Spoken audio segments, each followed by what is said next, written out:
এবার বুঝি Martinez, Allison সহ সব গোলকিপারের চালাকির দিন শেষ হলো। কারণ ফুটবলে যে চলে এসেছে নতুন এক নিয়ম। এই নিয়মের ফলে এবার চালাকি করলেই হবে বিপদ, আর প্রতিপক্ষ দল পাবে বোনাস।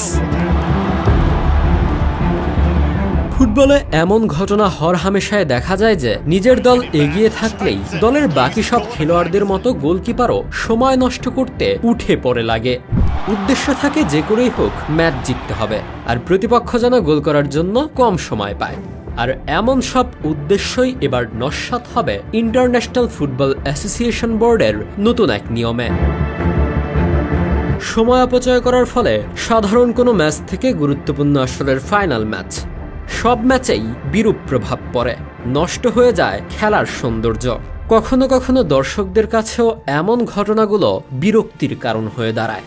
আর তাই international football association board IFAB এ সমস্যার সমাধানে 8 সেকেন্ডের একটি নতুন নিয়ম নিয়ে এসেছে। IFAB-র এ নতুন নিয়মে কোনো গোলকিপার 8 সেকেন্ডের বেশি বল ধরে রাখতে পারবে না। বল হাতে নেওয়ার সাথে সাথেই 8 সেকেন্ড কাউন্ট করা শুরু হবে, এবং যখন 5 সেকেন্ড বাকি থাকবে তখন রেফারি হাত তুলে 1 সেকেন্ড অবধি গোলকিপারকে সিগন্যাল দিয়ে কাউন্ট ডাউন করবে। যদি গোলকিপার সময়ের মধ্যে বল ধরে রাখে তাহলে বিপক্ষ দলকে কর্নার কিক উপহার দেওয়া হবে, সাথে গোলকিপারকে দেওয়া হবে প্রথম ওয়ার্নিং। এই উদ্যোগটি মাল্টা এবং ইংল্যান্ডের নিম্ন স্তরের ফুটবল লিগে পরীক্ষামূলকভাবে প্রয়োগ করা হয়েছে, এবং আশা করা হচ্ছে যে প্রিমিয়ার লিগেও শীঘ্রই এটি শুরু করা হতে পারে।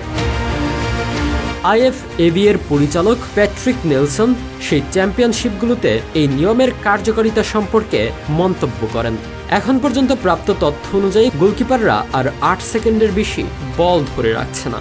এটি একটি কার্যকর ব্যবস্থা যা খেলার গতি বাড়ায় এবং অপ্রয়োজনীয় বাধা দূর করে। গোলকিপারদের সময় নষ্ট বিষয়ক নিয়ম আগে থেকে থাকলেও তেমন কার্যকরী নয়।